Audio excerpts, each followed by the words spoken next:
Now I want to talk about this passage in Judith. I'm gonna let my wife. She's gonna cover some of these passages here, okay. And this is a blessed passage. You know what's amazing is my wife was into the Apocrypha a few years ago, and I remember when she first came across the story of Judith. I had never heard anything like this. When I listened to it, I said, I was just totally. I'm telling you, the story of Judith is incredible. Mm-hmm. You know, I tell you, if you don't have an apocrypha, you need to get one, and you need to read the story of Judith, mm-hmm. because it is an incredible story, and it tells you just how the spirit that the Most High put in this woman to be able to do this work that she was able to do that even the men weren't able to do at this time. So I want you to listen to this here. We're going to start reading where now. Now I need to get me an apocrypha here. Hold on one second. Let me bring this up. Okay. We're going to start at the 7th chapter of Judith. It's actually a lot more. I would suggest to all of you, you want to read all of it, the whole book pretty much. But I will kind of summarize the first half of the story, and then we'll start reading from chapter 7. So we're going to be doing a lot of reading in this particular segment. But we're doing this reading because it's very important, so you can get an understanding of what took place during this time. Okay. Prior to chapter 7, there were these kings, this army, this wicked army that had rose up in the land. They wanted to conquer the whole world pretty much. Okay. And they went from city to city, land to land, conquering, taking over, you know, kind of like the barbarians did. They just went from land to land. It didn't matter who the people were. That's right. Okay. They were just taking over everything, taking their food, water, everything. And it was like it was like a pillar of dust and smoke just sweeping across the land, taking everything. And the Israelites heard about this. They're like, oh my goodness, it's these crazy people going throughout the land conquering. I mean, they taken over. And I hear they headed our way. Okay? They are headed our way. And so the men of Israel panicked. Okay?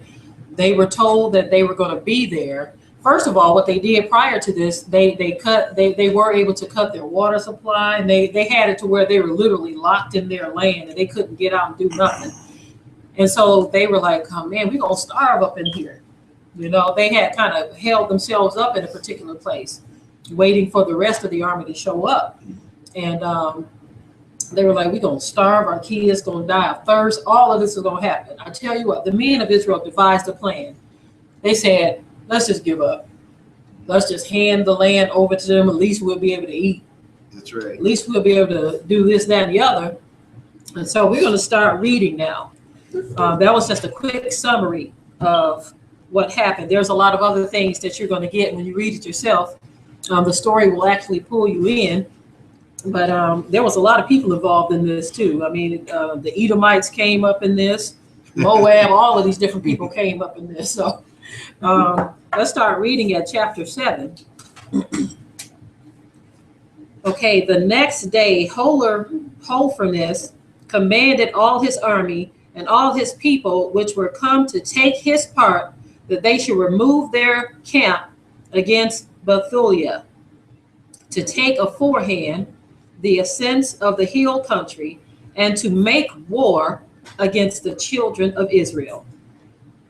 Then their strong men removed their camps in that day, and the army of the men of war was 170,000 footmen and 12,000 horsemen, beside the baggage and other men that were afoot amongst them, a very great multitude. And they camped in the valley near unto Bethulia by the fountain, and they spread themselves in breadth over Dothan, even to Belmain, and in length from Bethulia unto Sayamin, which is over against Esdraelon. Now the children of Israel, when they saw the multitude of them, were greatly troubled, and said every one to his neighbor, now will these men lick up the face of the earth, for neither the high mountains, nor the valleys, nor the hills are able to bear their weight. my goodness, it sounds like Edom. Sure Wow. Then every man took up his weapons of war, and when they had kindled fires upon their towers, they remained and watched all that night. But in the second day, Holofernes brought forth all his horsemen in the sight of the children of Israel, which were in Bethulia, and viewed the passage up to the city, and came to the fountains of their waters, and took them, and set garrisons of men of war over them. And he himself removed toward the people. Then came unto him all the chiefs of the children of Esau. I told y'all he was in there. And all the governors of the people of Moab, and the captains of the sea coast, and said, let our Lord, this Lord being lowercase, let our master now hear a word, that there be not an overthrow in thine army. For this people of the children of Israel do not thrust in their spears, but in height of the mountains wherein they dwell, because it is not easy to come up to the tops of the mountains. He's basically saying that they're not going to fight with weapons, that they're just going to flee to the mountains. Right. You know, he's letting them know that they ain't got nothing to fight you with. They just going to run. Okay. Now, therefore, my Lord, fight not against them in a battle array, and there shall not so much as one man of thy people perish. Remain in thy camp, and keep all the men of thine army, and let thy servants get into their hands and the fountains of water, which issueth forth of the foot of the mountain. For all of the inhabitants of Bethulia have their water thence. So shall thirst kill them, and they shall give up their city, and we and our people shall go up to the tops of the mountains that are near, and will camp upon them to watch that none go out of the city. So basically they were saying, look, you ain't got to fight them. You ain't got to lose none of your men in this battle. Just let them die of thirst. The water famine, or the drought, or the lack of water is going to kill them. They're going to just give up their land. So you ain't even got to risk losing any of your men. So they had a battle plan that was going to basically force us to just give up. So they and their wives and their children shall be consumed with famine, and before the sword come against them, they shall be overthrown in the streets where they dwell. See, we have a history, y'all, of people always trying to overthrow us, always trying to outsmart us and outthink us. We have a history of this, even to this day. You know, it's amazing. It kind of remind me real quick. It kind of remind me of how the situations are in Black communities. How they make things so horrible in Black communities. That's right. And, you know, they funnel drugs right into Black communities. They allow these foreigners to come in Black communities and set up liquor shops on every corner, right? And then you get all this stuff funneling in. Then guess what? Then the people in the community go out and try to get a job, can't get a job. So then what do their youth turn to? Selling drugs, you see? Then they out there selling drugs, out there doing all kind of crooked stuff, trying to get money. There's war against each other and all this stuff. And then they all sit back there in control of this situation that they started in the city. And they sit back and they look and they say, yep, it's working. It's working fine. You know, there was an episode, not to cut you off, Pretty, I want you to think there's an episode on Twilight Zone, where these aliens came down. They wanted to destroy mankind. So what they did was they started making people's lights going on and off, and all these weird things. People like, your lights going on, you must be a witch. And they see people were make a long story short, the whole town had literally just started killing and shooting everybody, right? And then the aliens, they set up there on the roof, right? And they looking down at these people, they say, see, that's all you have to do. Just flick on a few lights and just let their fear take over. Yeah. That is an excellent example of what we see here. And the same players in the game this day. Moab, Esau, all of these people are still doing the same thing. We will create the environment to which these people are going to be forced to do what we want to do. Forced it. And that's how they took our lands from. A lot of us had lands some 100 years ago more, and they forced the situations on us. We just up and left them lands. They take them. You know. Okay, so we're going to pick back up at verse 15. Again, this is going to be a lot of reading just so you can get an understanding of what's going on here. That's right. Thus shall thou render them an evil reward, because they rebelled and met not thy person peaceably. And these words pleased Holofernes and all his servants, and he appointed to do as they had spoken. So the camp of the children of Ammon departed, and with them 5,000 of the Assyrians, and they pitched in the valley and took the waters and the fountains of the waters of the children of Israel. Then the children of Esau went up with the children of Ammon and camped in the hill country over against Dothan. And they sent some of them toward the south and toward the east over against Ekrabel, which is near unto Chusai, that is upon the brook Mokmer. And the rest of the army of the Assyrians camped in the plain and covered the face of the whole land, and their tents and carriages were pitched to a very great multitude. Then the children of Israel cried unto Yah their Elohim, because their heart failed, for all their enemies had compassed them round about, and there was no way to escape from among them. Wow. I can imagine that did bring great fear on them. You look out, all you see is enemies every direction. That's right. I can imagine. Okay. So you got to know that it takes wisdom to get out of a situation like this. So we're going to keep on reading. Thus all the company of Asher remained about them, both their footmen, chariots, and horsemen, 34 days, so that all their vessels of water failed, all the inhabitants of Bethulia, and the cisterns were emptied, and they had not water to drink their fill for 1 day, for they gave them drink by measure.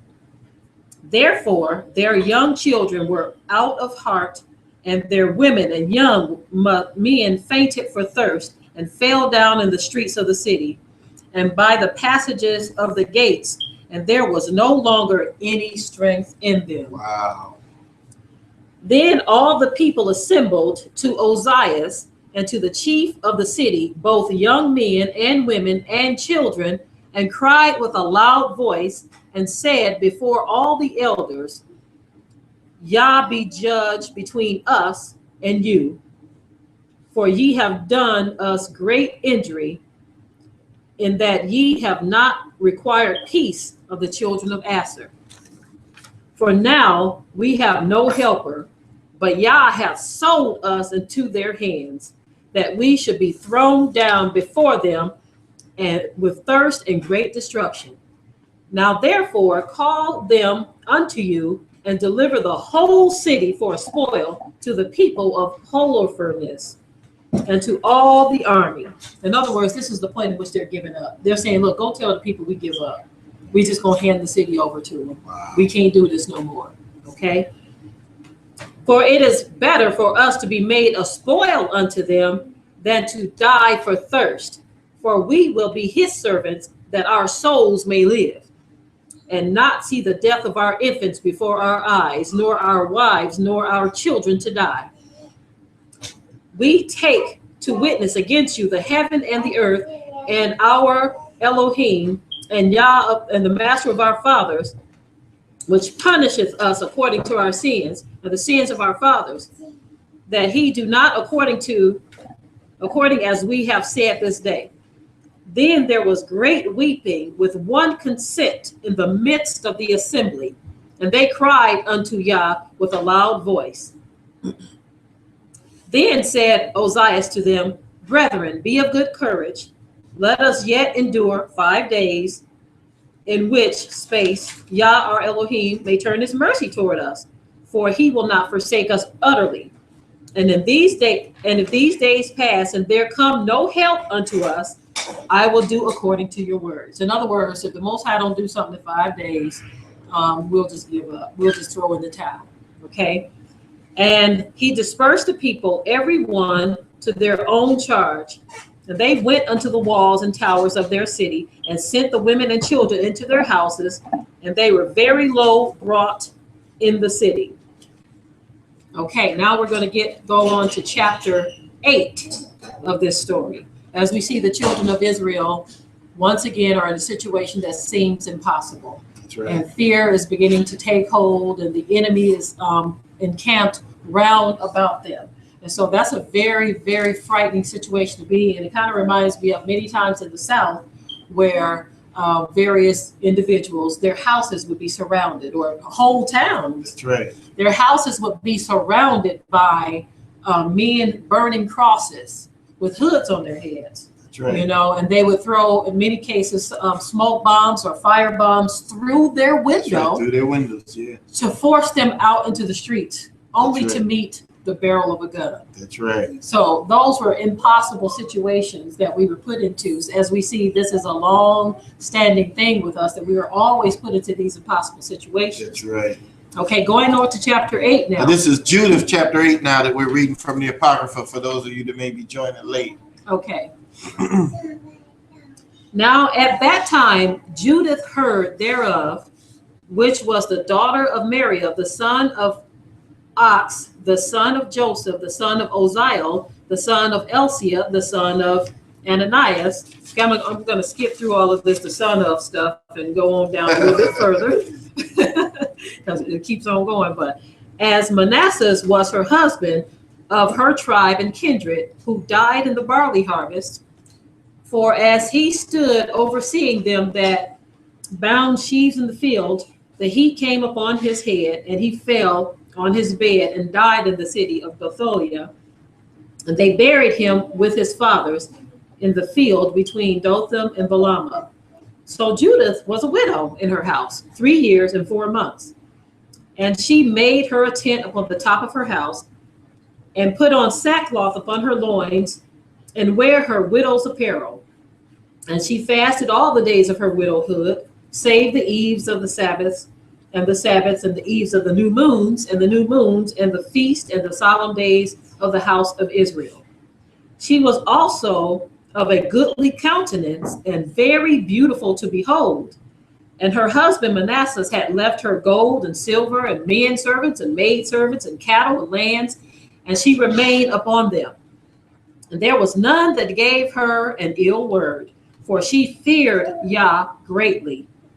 Now, when she heard the evil words of the people against the governor, that they fainted for lack of water, for Judith had heard all the words that Ozias had spoken unto them, and that had been sworn to deliver the city unto the Assyrians after 5 days. Now I want to reiterate on this part here. I want you to notice the type of woman this was. Like, you see, it says she was beautiful. Okay, so we ain't talking about a very old woman, because a lot of people think that it's only the elderly women that can get up and say anything. Okay, no, this was a young woman. She was very beautiful, and her husband was a very blessed man. He obviously was wealthy. You see this? Because he left her manservants and maid servants and cattle and lands. She had all of this stuff, and then everyone knew of her, obviously, because she was a very wealthy person, and no one had any ill words against her, and she feared Yah.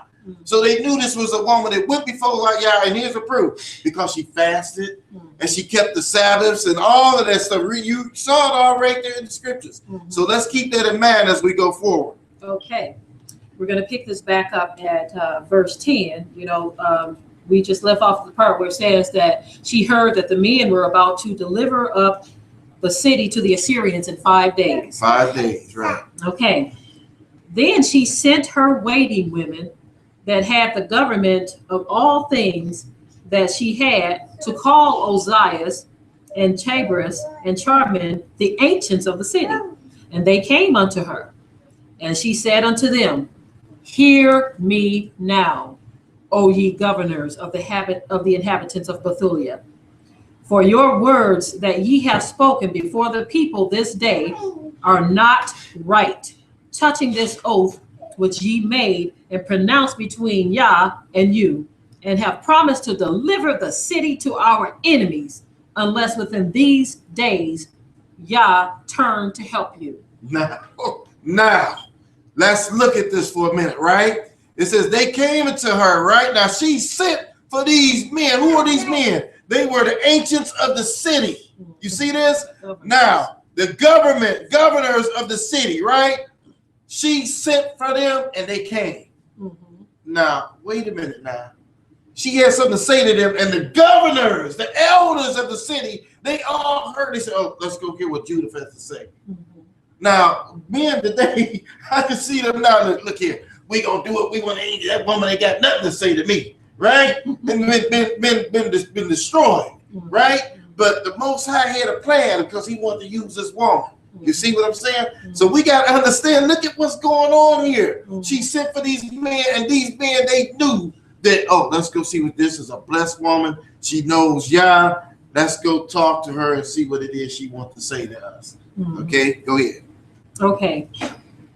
And now, who are you that have tempted Yah this day and stand instead of Yah among the children of men? She rebuked them. She rebuked. She said, who do you think you are that you're going to stand in the place of Yah and do something that He don't want us to do? That's right. Before the children of men. Before the children of men. That's right. She rebuked the governors, y'all. Are you hearing me? Most High gave her that authority. She sat there and she rebuked the governors. Now keep going. Okay. For ye cannot find the depth of the heart of man, neither can you perceive the things that he thinketh. Then how can you search out Yah, that have made all these things, and know his mind, or comprehend his purpose? Nay, my brethren, provoke not Yah, our Elohim, to anger. Wow. She said, don't provoke the Father. Don't provoke him. Don't provoke him. Okay? For if He will not help us within these 5 days, He hath power to defend us when He will, even every day, or to destroy us before our enemies. If He want to help us or destroy us, it's within His power to do so. Within His power, that's right. Okay. Do not bind the counsel of Yah, our Elohim, for Yah is not as man that He may be threatened. So now get this here, that's deep. So basically she said, y'all are threatening the Most High with this. You say if He don't do it by this day, then we go, oh my goodness. You threatening the Most High when you do that. Wow. You trying to tempt the Most High. You know, that's like a person getting up. That's just like think about what happened with Yehoshua, right? With Yehoshua when Satan came to tempt him them days, right? He took him up and he said, well, since you the son of Yah, why don't you throw yourself down from here? Ain't it written that the angels shall bear thee up, right? And he said, I'm not going to tempt my father. You see? So it's the same thing here. You see, they were tempting the Most High, didn't even know it. Wow. That's amazing. She rebuked them. So I'm going to backtrack a little bit here. It says, do not bind the counsel of Yah, our Elohim, for Yah is not as man that He should be threatened, neither is He as the Son of Man that He should be wavering. Wow. Therefore, let us wait for salvation of Him and call upon Him to help us, and He will hear our voice if it pleases Him. Okay. If it pleases Him, He will hear our voice. For there arose none in our age, neither is there any now in these days, neither tribe, nor family, nor people, nor city among us, which worship gods made by hands, as have been aforetime. So she's basically saying, look, we haven't done none of the things that our forefathers have done. You know, our forefathers angered God, worshiping gods made out of hands, but we haven't done this. We haven't done any of this, okay? For the which cause our fathers were given to the sword, and for a spoil, and had a great fall before our enemies. But we know none other God. Therefore, we trust that He will not despise us, nor any of our nation.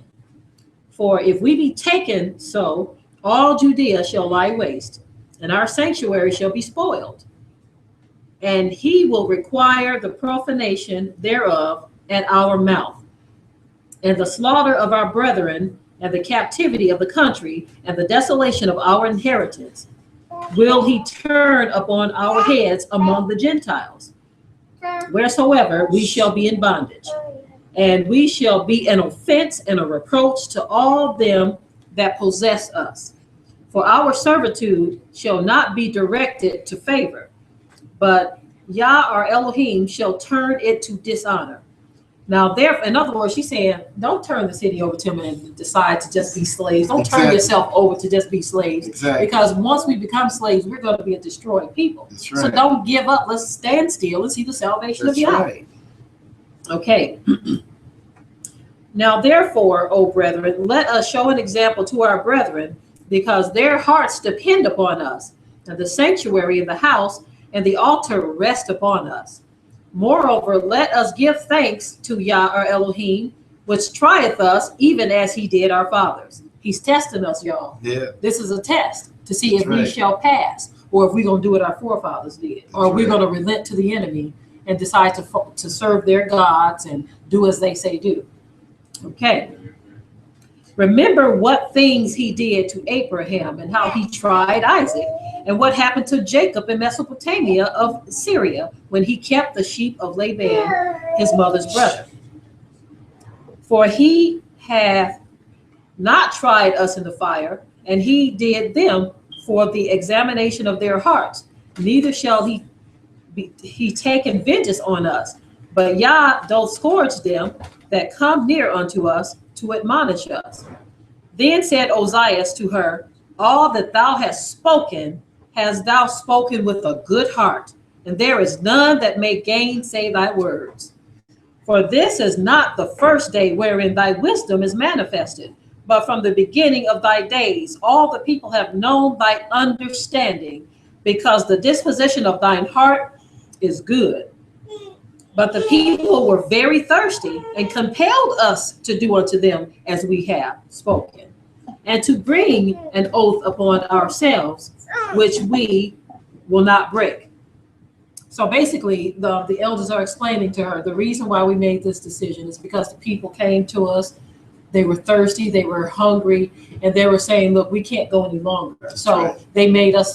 they caused us to make this oath to do this thing that we have decided to do. That's right. Okay. So now, therefore now pray thou for us. They're talking back to Judith. They're saying, therefore now pray for us, because thou art a godly woman, and Yah will send us rain to fill our cisterns, and we shall not faint no more. Then said Judith unto them, hear me, and I will do a thing which shall go throughout all generations to the children of our nations.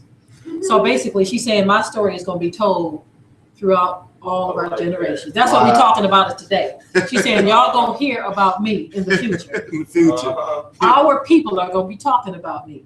And here we're more than 2,000 years later, and here we are talking about it. We're talking about our sister Judith, right. because she showed a power and an authority that the Most High laid and impressed upon her, that we may hear this in this day and time. That's right. Hallelujah for our sister. Hallelujah. Okay. Ye shall stand this night in the gate, and I will go forth with my waiting woman. And within the days that ye have promised to deliver the city to our enemies, Yah will visit Israel by my hands. Hallelujah. But inquire not of mine act, for I will not declare it unto you till this thing be finished that I do. Wow. In other words, she said, don't ask me what I'm about to do. Ain't none of your business. It ain't none of your business what I'm about to do. Don't even inquire of me until I have finished this thing, until this thing that I have decided to do shall be finished. Okay. Then said Ozias and the princess unto her, go in peace, and Yah be with thee, go before thee, to take vengeance on our enemies. So they returned from the tent and went their way. You want to expound on that a little? Okay. Where were you? Okay. I was trying to write a message to one of the kids. Oh, okay. Well, it was basically talking about how Judith said that we're going to go before the Father with this. Okay, we're not going to do this thing that you have purpose to do, and so we're going to go before the Father with this, and we're not going to turn the city over. I'm going to go ahead and read a little bit more. We have a little one crying back there, so you all bear with us for a moment. Bear with us for a moment. But I'm going to continue reading until Aliyah decides she wants to behave herself. She's rejoining us. Okay. Okay. Then Judith fell upon her face. This is when our sister's about to go in prayer before the Most High, okay, to deal with this issue that is upon us. Then Judith fell upon her face and put ashes upon her head and uncovered the sackcloth wherewith she was clothed. And about the time of the incense of the evening was offered in Jerusalem in the house of Yah, Judith cried with a loud voice and said, O Yah, Elohim of our father Simeon, to whom thou gavest the sword to take vengeance of the strangers who loosened the girdle of a maid to defile her, and discovered the thigh to her shame, and polluted her virginity to her reproach. For thou saidest, it shall not be so, and yet they did so. Therefore thou gavest their rulers to be slain, so that they dyed their beds in blood, being deceived, and smotest the servants with their lords, and the lords upon their thrones. So she's in prayer, she's reminding the Most High of something that had been done wickedly and what happened as a result of it. And has given their wives for a prey, and their daughters to be captives, and their spoils to be divided among the dear children, which were moved with thy zeal, and abhor the pollution of their blood, and called upon thee for aid. O Yah, O my Yah, hear me also, a widow. For thou hast wrought not only those things, but also the things which fell out before, and which ensued after. Thou hast thought upon the things which are now, and which are to come. Yea, what things thou didst determine were ready at hand, and said, Lo, we are here, for all thy ways are prepared, and thy judgments are in thy foreknowledge. For behold, the Assyrians are multiplied in their power. They are exalted with horse and man. They glory in the strength of their footmen. They trust in their shields and their spears and their bows and slings. And now that thou art the Elohim that breakest the battle, the Elohim is thy name. Yah is thy name. Throw down their strength in thy power, and bring down their forces in thy wrath. For they have purposed to defile thy sanctuary, and to pollute the tabernacle where thy glorious name resteth, and to cast down with the sword the horn of thy altar. Behold their pride, and send thy wrath upon their heads. Give into mine hand, which am a widow, the power that I have conceived. Smite by the deceit of my lips the servants with the prince, and the prince with the servant. Break down their stateliness by the hand of a woman. Wow. So she's saying, Father, I want you to do this with power that you're going to endow me with. Yeah. I want you to destroy these armies at the hand of a woman. Now I want to bring out something here, and this is really amazing looking at the story here. Now, she travailed and prevailed in prayer. This is her talking to the Most High. She's talking to the Most High. Now, let me tell you something here. Okay, I've heard brothers say some things. I have to sit there and shake my hand and say, man, this brother even know what he's saying. I've heard brothers say, you know what? My woman isn't even allowed to read the scripture. I had a brother say that to us, okay? And think about this. Think about what I'm saying here, right? Now, this woman, she went and she travailed and prevailed in prayer for all of Israel. You see this?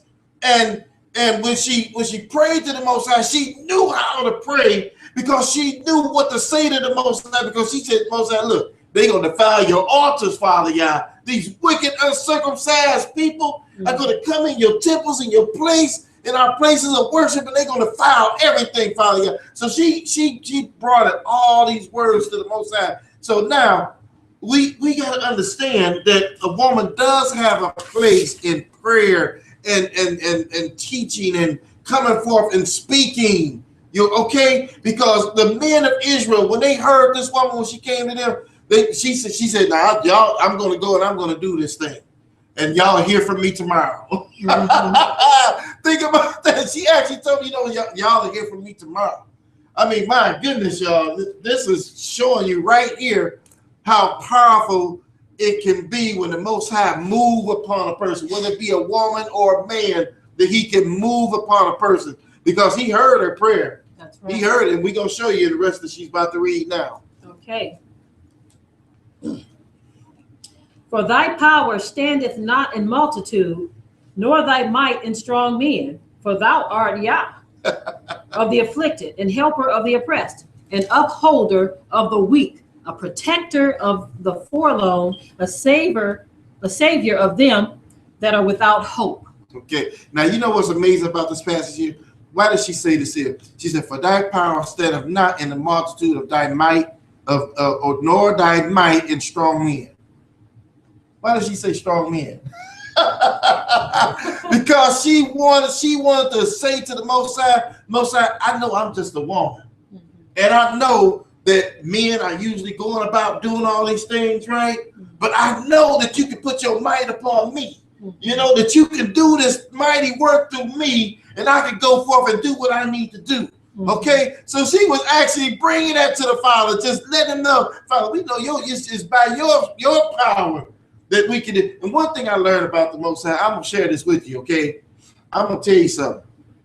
Okay, he likes to use the simple things to confound the wise. Yes. He's always done it. Why do you think he chose David, the smallest and the weakest, to go against who? Goliath.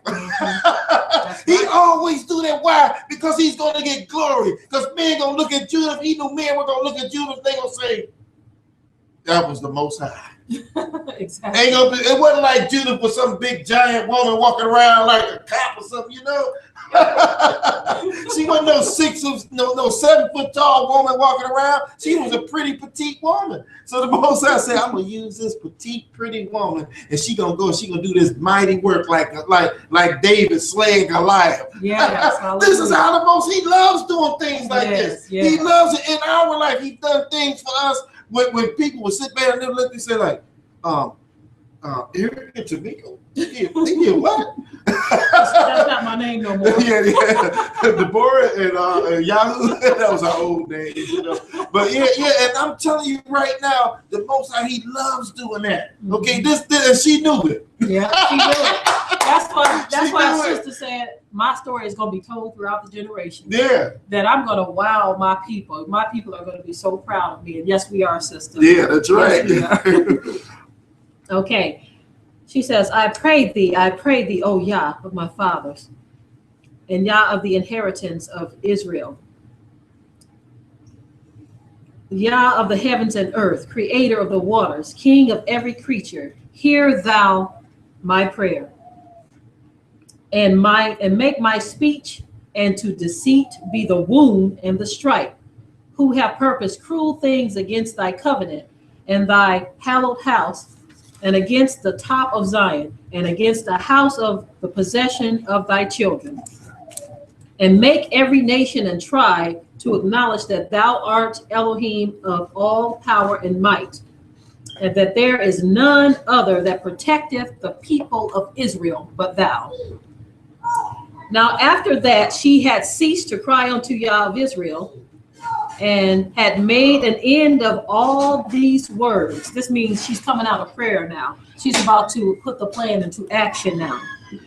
She rose where she had fallen down and called her maid and went down into the house, in the which she abode in the Sabbath days and in her feast days, and pulled off the sackcloth which she had on, and put off the garments of her widowhood, and washed her body all over with water, and anointed herself with precious ointment, and braided her hair on her head, and put on a tire upon it, and put on her garments of gladness, wherewith she was clad during the life of Manasseh, her husband.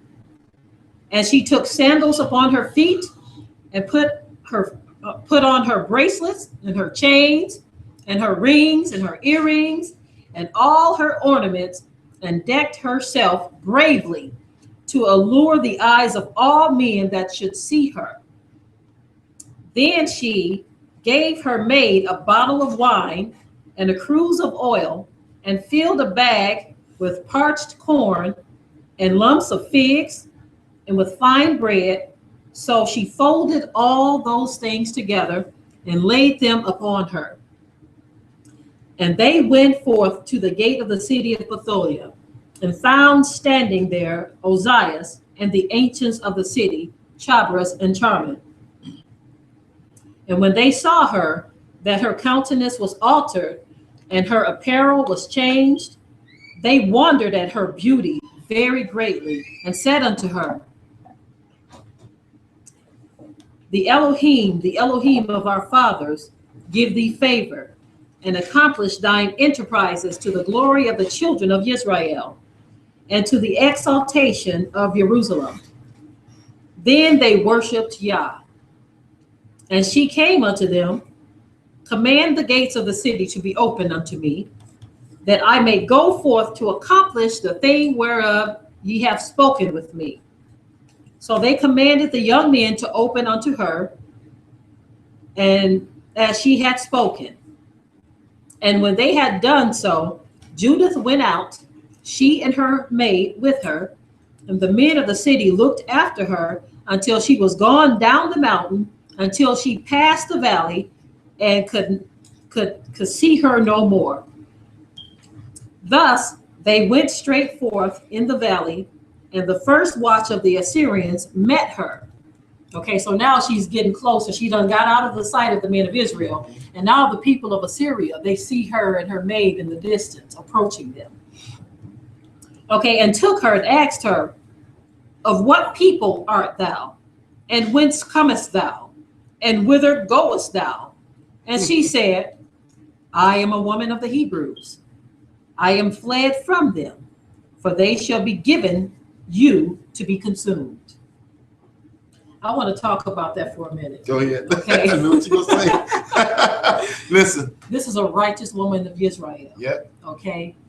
These people asked her a question. Where did you come from? Who are you? What people are you from? Yeah. And she said, I'm a Hebrew woman. Yeah. And they are going to be they're going to be given to you to be consumed. Okay. Uh-huh. They're going to turn themselves over to you. Uh-huh. Was that the truth? Nope. So most of you today would say, this woman lied. She's unrighteous. Oh, she going to hell. She done told her lie. Yeah. See? Mm-hmm. Kind of reminds me of Abraham, our father Abraham, y'all. Yeah. When the Egyptians found out that Sarah was his wife, he had told them that was his sister. That's right. You know, because he said, if you knew this was my wife, then you might have killed me to take her. Right. You know, so was that a lie? You see that? Yeah. Isn't that something? Mm-hmm. That is one for some It's of called you. being smart. They were using wisdom. Yeah. Okay, they were using wisdom in that particular situation. That's right. And at some point, we can do a more in-depth study on that so that you all can understand what took place. But these were righteous people Yeah, she's who were righteous. coming up against an enemy. That's right. And this is what she had to do in order to, you know, gain their confidence and their trust in her plan In order to do what the Most High sent her to do. and what he sent her to do. Absolutely. That's right. Absolutely. Keep on going. Okay. Let me find my place. Okay. 12. I think it's a 12. Okay, and took her and asked her, 12. So let's go to 13, verse 13. And I am coming before Holofernes, the chief captain of your army, to declare words of truth.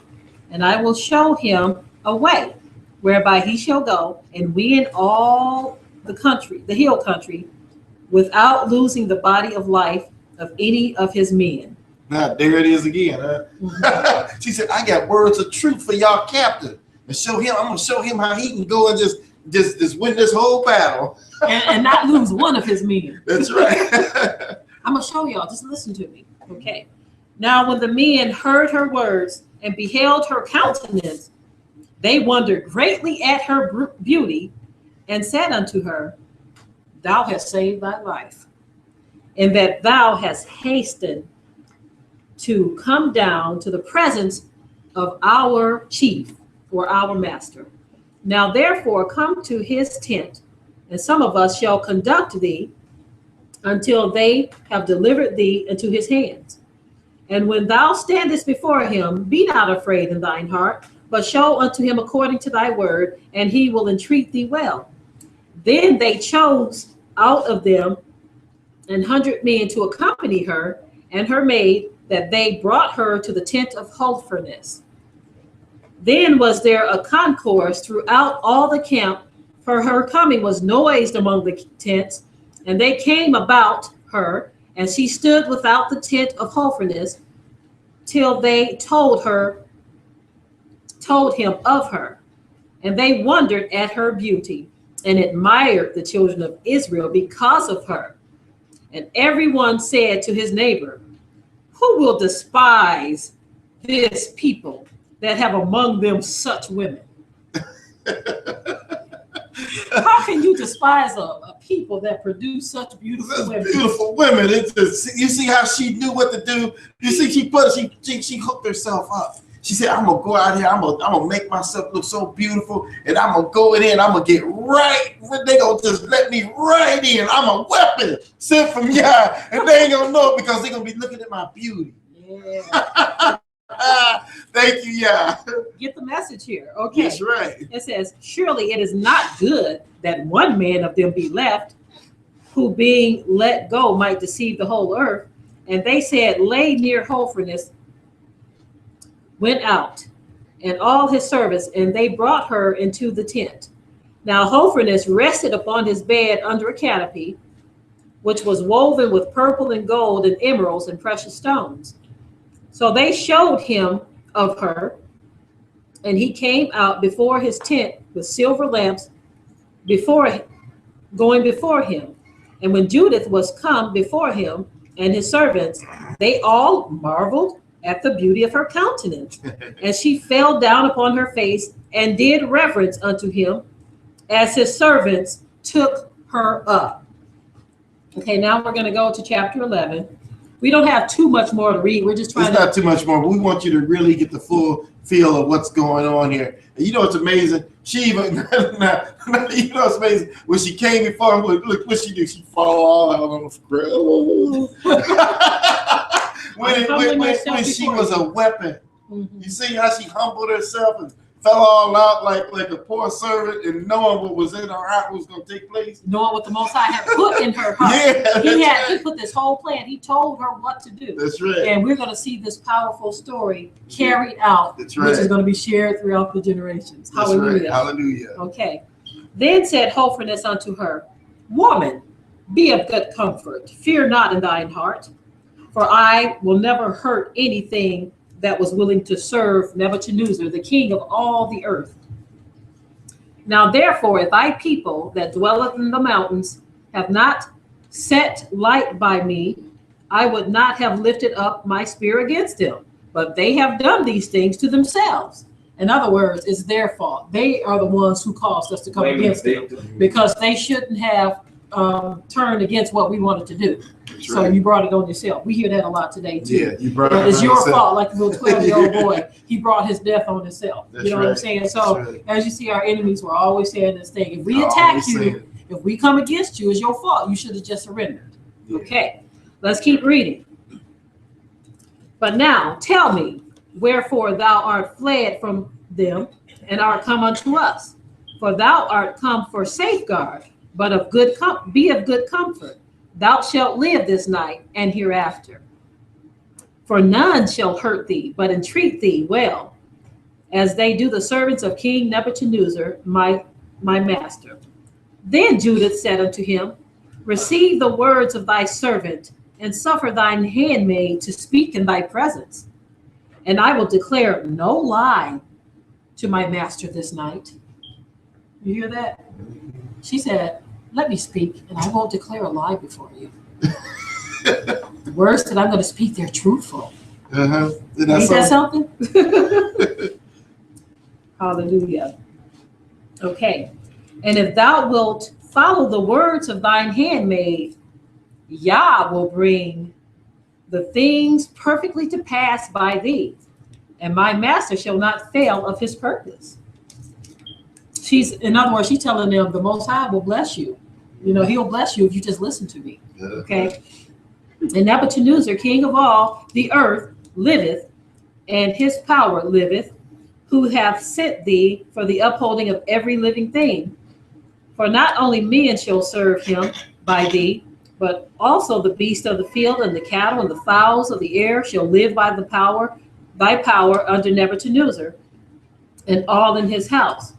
For we have heard of thy wisdom and thy policies, and it is reported in all the earth that thou only art excellent in all the kingdom, and the mighty in knowledge, and wonderful in the feats of war. She's fluffing him up with words. Tell him, we've heard all these wonderful things about how powerful you are, and you're so skilled in war, and all of these things. He's sitting there just sucking it up.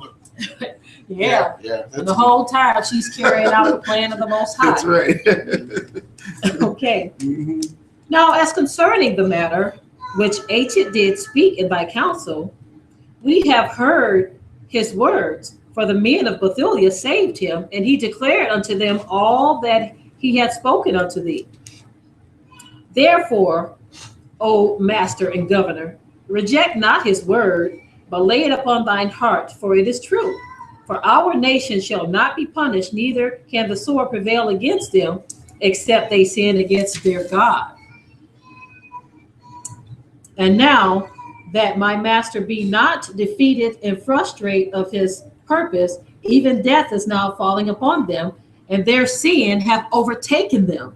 So now she's lying about the children of Israel sin, that they try to give up. They're about to go against the Father's will, and wherewith they will provoke their God to anger, whensoever they shall do that which is not fit to be done, for their victuals fail them, and all their water is scant, and they have determined to lay hands upon their cattle, and purpose to consume all those things that Yah hath forbidden them to eat by his law. In other words, she said, look, they're going to start doing stuff. They're going to even start eating things that they ain't supposed to eat. And they're going to transgress against the Father, and are resolved to spend the first fruits of the corns and the tenths of wines and oil, which they have sanctified and reserved for the priests that serve in Jerusalem before the face of our Yah, that which is not lawful for any of the people, so much as to touch with their hands. So she's saying the tithes that were set aside for the Levite priests, they're about to spend that too. They're about to break all kinds of laws and commandments. Right. This is what the sister Judith is telling the enemies. That's right. She's telling them what the children of Israel are supposedly going to do. Okay. For they have sent some to Jerusalem, because they also that dwell there have done the like, to bring them a license from the Senate. Now when they shall bring them word, and will forthwith do it, and they shall be given thee to be destroyed the same day. Wherefore I, thine handmaid, knowing all of this, am fled from their presence, and Yah hath sent me to work things with thee, whereat all the earth shall be astonished, and whosoever shall hear it. For thy servant is religious, and serveth the Elohim of heaven day and night. Now therefore, my master, I will remain with thee, and thy servant will go out by night into the valley, and I will pray unto Yah, and he will tell me when they have committed their sins. And I will come and shew it unto thee. Then thou shalt go forth with all thine army, and there shall be none of them that shall resist thee. And I will lead thee through the midst of Judea until thou come before Jerusalem. And I will set thy throne in the midst thereof, and thou shalt drive them as sheep that have no shepherd, and a dog shall not so much as open his mouth at thee.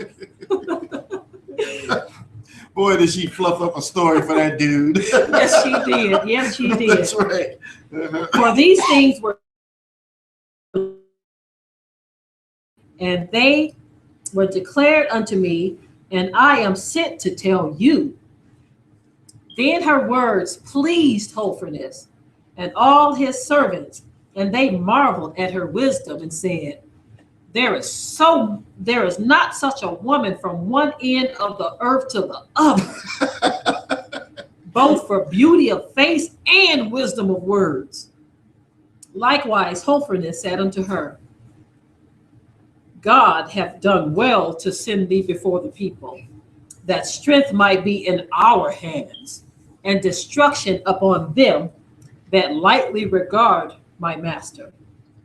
And now thou art both beautiful in thy countenance and witty in thy words. Surely, if thou do as thou hast spoken, thy Elohim shall be my Elohim, and thou shalt dwell in the house of King Nebuchadnezzar, and shalt be renowned through the whole earth. You know what's amazing about this? It cracks me up that this king actually thought that the Most High, her God, was going to send her over there so that he could set up a destruction plan for Yah's people. His own people. Her people. You see how those words just hit that man's, he's probably looking at her eyes and everything, or the whole council probably looking at her eyes and looking at her beauty, and she was probably throwing her arms up and saying all this, and it's just totally just bamboozled their brain. That's called that the Most High is confusing. Yeah, he sure did. Okay, now I believe that chapter 12 is the last that we're going to read. Or actually, no, I think it's a little bit further than that. We want you all to get this story. It is a really blessed story. It's worth it, you all. It's really worth it. So just bear with us. And we got other scriptures, of course, we're going to come with. But this is just going to be a long one. So we want y'all to really get this story. Because I know a lot of you all don't have the Apocrypha. You don't have the book of Judith. And we want you to hear how powerful the story is. And isn't it blessing you? Huh? Yes. Yes. So let's go a little further into this, okay? Go right here. Okay, we're in chapter 12 now. Then he commanded to bring her in where his plate was set, and bade that they should prepare for her of his own meats, that she should drink of his own wine. And Judith said, I will not eat thereof, lest there be an offense. But provision shall be made for me of the things that I have brought. She didn't even want to eat their food. Ain't that something? Wow. You hear that? She didn't want to eat their food. She brought her own food. She said, no, I don't want to eat good. I don't want to eat your pork. You know? Hallelujah. Then Holofernes said unto her, if thy provision should fail, how should we give thee the like? For there be none with us of thy nation. Then said Judith unto him, as thy soul liveth, my master, thine handmaid shall not spend those things that I have before Yah, work by mine hand, the things that he hath determined. Then the servants of Holofernes brought her into the tent, and she slept till midnight, and arose when it was toward the morning watch, and sent to Holofernes, saying, let my master now command that thine handmaid may go forth unto prayer. Then Holofernes commanded his guard that they should not stay her. Thus she abode in the camp 3 days, and went out in the night into the valley of Bethulia, and washed herself in the fountain of water by the camp. And when she came out, she besought Yah of Israel, Yah, the Elohim of Israel, to direct her way to the raising up of the children of her people. So she came in clean and remained in the tent until she did eat her meat at evening. And in the 4th day, Holofernes made a feast of his own servants only, and called none of the officers to the banquet. Then said he to Bogus, the eunuchs, who have charge over all that he had, go now and persuade the Hebrew woman which is with thee, that she should come unto us and eat and drink with us. For lo, it will be a shame for our person if we shall let such a woman go, not having had her company. For if we draw her not unto us, she will laugh at us.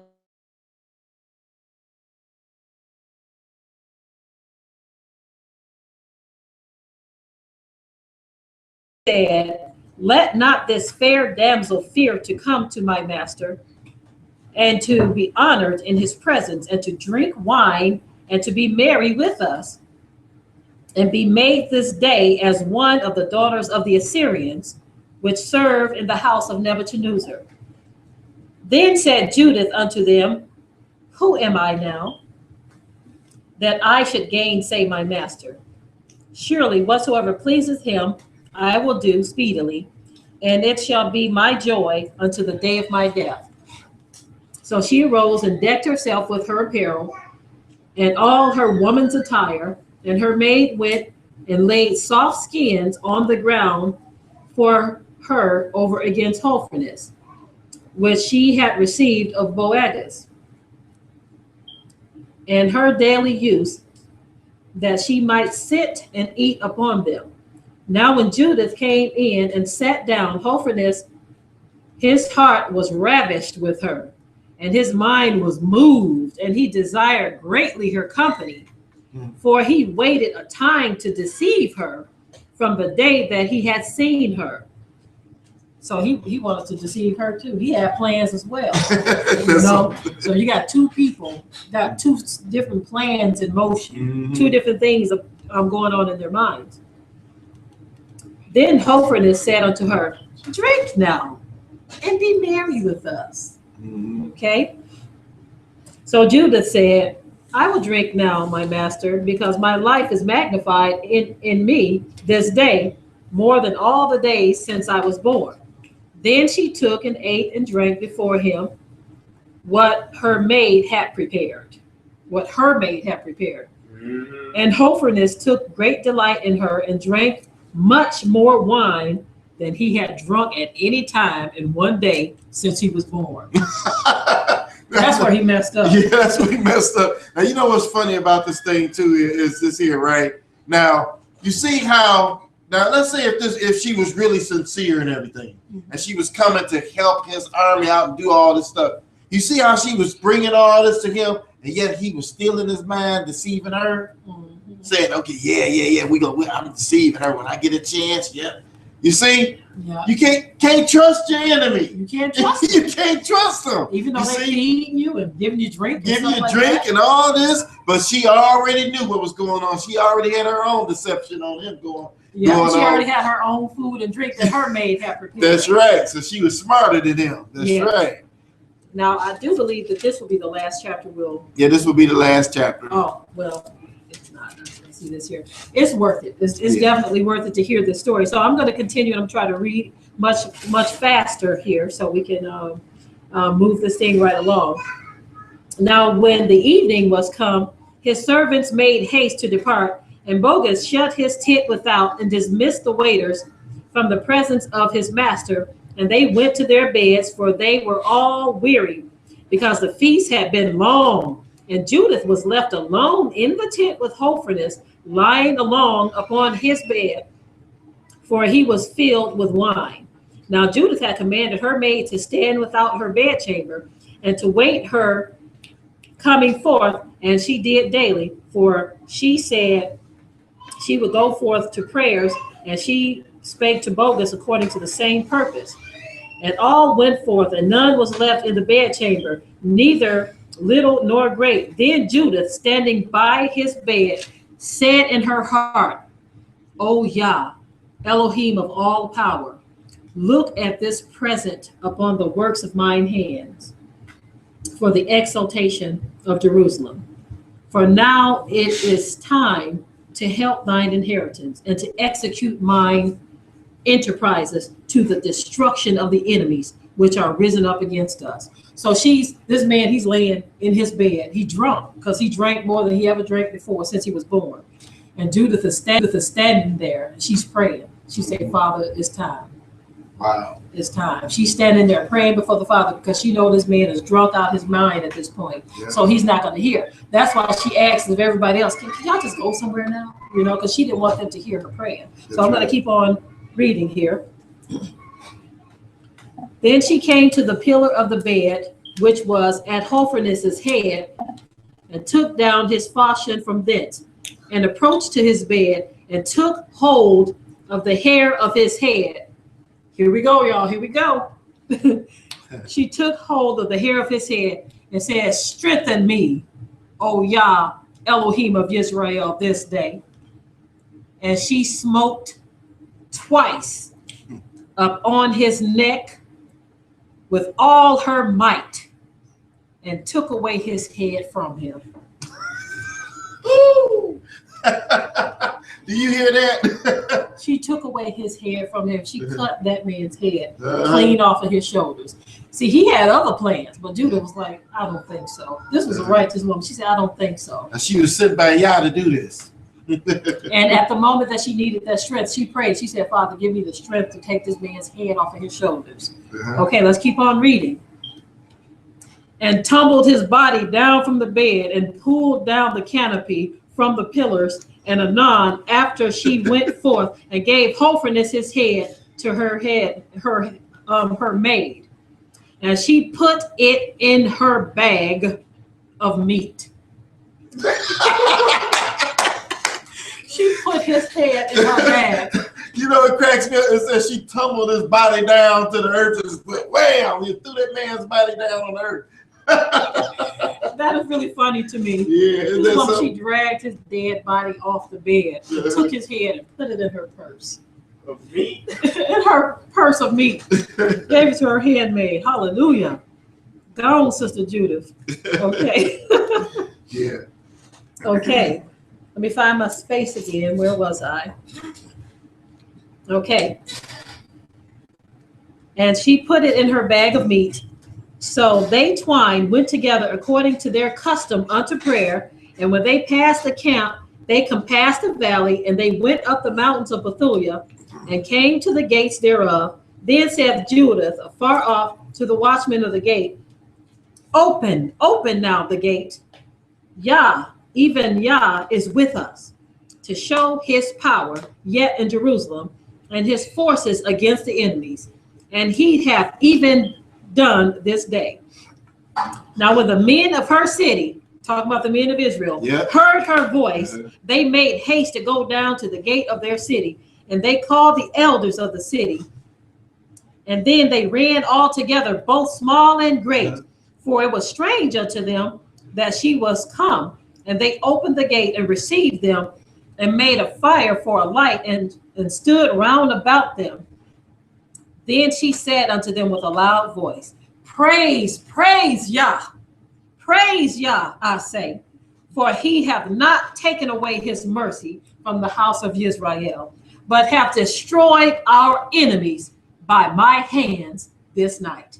Now, I want to elaborate on this real quickly here. Now, look at this now. Now, when the men of the city heard her voice, they all did what? They made haste to go down to the gate of the city, right? And all the elders of the city called them. Oh, y'all, Judith is back. Judith. Now, imagine the brothers today would have been like, Judith back? I don't want to hear nothing that woman got to say. Let a man come and tell me. I don't want to hear nothing she got to do. Man, God got to say something to me. Then he better send a man. When you would have been slaughtered then. You would have been slaughtered. You would have been slaughtered back then. See? Yeah. Wow. Go ahead. Okay, verse 15. Now she took the head out of the bag. I need a head, y'all. And showed the head of Holofernes, the chief captain of the army of Ashur. And behold, the canopy wherein he did lie in his drunkenness, and the Yah hath smitten him by the hand of a woman. She held his head up for the men of Israel. Yeah. So here it is, y'all. I got it. Here it is. Okay. And the Most High did this by the hand of a woman. Notice she kept making a point that he's going to do all of this by the hand of a woman. Hand of a woman. Why? She wanted this story to be known throughout the generations to the children of Israel. She wanted this story to reach us this day to show that the Most High can show forth his power in both men and women. That's right. That's why she said by the hand of a woman, because men always think that he don't use women for nothing. He ain't gonna use women for nothing mighty or whatever. Are you kidding?